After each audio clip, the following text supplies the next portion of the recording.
ബസ്സുടമകൾക്ക് താക്കീതുമായി ഗതാഗത മന്ത്രി കെ.ബി. ഗണേഷ് കുമാർ. സ്വകാര്യ ബസ്സുകൾ പണിമുടക്കി സമരം ചെയ്താൽ KSRTC വെച്ച് നേരിടും. 500 ലോക്കൽ ബസ്സുകൾ KSRTCയിലുണ്ട്. ഡ്രൈവറെ വെച്ച് ഡീസൽ അടിച്ച് വണ്ടി നിരത്തിലിറക്കും. രാമനിലയത്തിലെത്തി ബസ്സുടമകളുമായി കൂടിക്കാഴ്ച നടത്തിയതിന് പിന്നാലെയാണ് ഗതാഗത മന്ത്രിയുടെ പ്രതികരണം.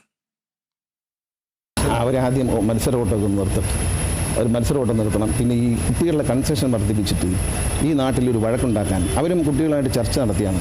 ട്രാൻസ്പോർട്ട് സെക്രട്ടറി, സ്പെഷ്യൽ സെക്രട്ടറി ചർച്ചകൾ നടത്തി.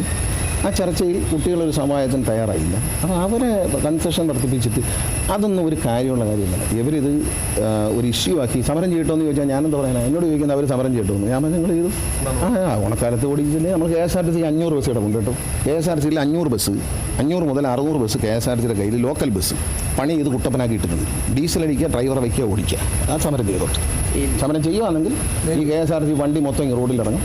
പറയുന്നതിനൊരു ന്യായമൊക്കെ വേണ്ടി അവർ പറയുന്നതെല്ലാം അനുസരിക്കണം സാർ. കുട്ടികളുടെ ചാർജ് വർദ്ധിപ്പിക്കണം എന്ന് പറഞ്ഞാൽ അവരുമായി ഒരു സമവായത്തിലെത്താതെ ചാർജ് വർദ്ധിപ്പിച്ച് എന്തായിരിക്കും ഇവിടെ സ്ഥിതി? എന്തിനാണ് ആവശ്യമില്ലാത്ത ആളുകളെ സമരത്തിലേക്ക് തള്ളിവിട്ട് പ്രശ്നം ഉണ്ടാക്കുന്നത്?